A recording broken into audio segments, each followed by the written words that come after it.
د عذاب قبر نه به هغه څوک په امن کې وي چې په هغې کې درې شیان وي. درې.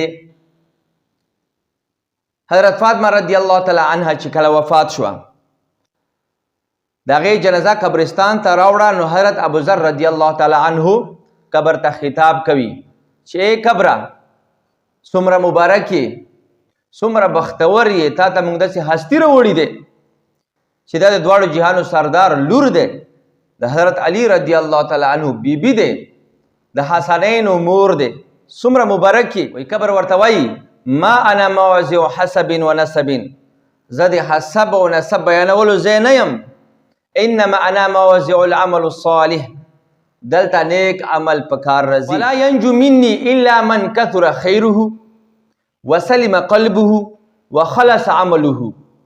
قبر څه وایي ورته چې د ما عذاب نه به هیڅوک هم په امن کې نه وي، زما عذاب نه هیڅوک هم نه بچ کېږي مګر هغه څوک په هغې کې درې شیان وي، نیک عمل زیات وي، کثر خیره یعنې نیکي زیاتې وي، وسلم قلبه او زړه سالم راوړی وي، زړه څه وي جوړ وي، زړه بیمار نه وي.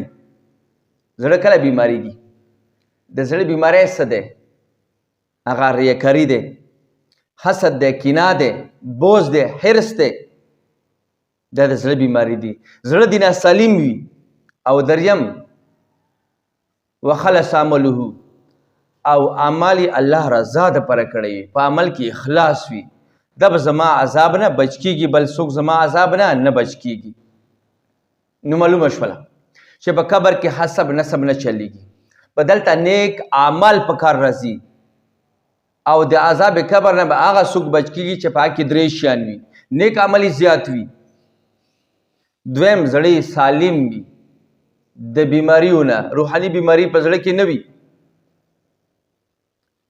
دریم چې عمل الله رضا دپاره کړی وي، دغه کس به د عذاب قبر نه په امن وي، بل څوک د عذاب قبر نه په امن نشي کېدلی.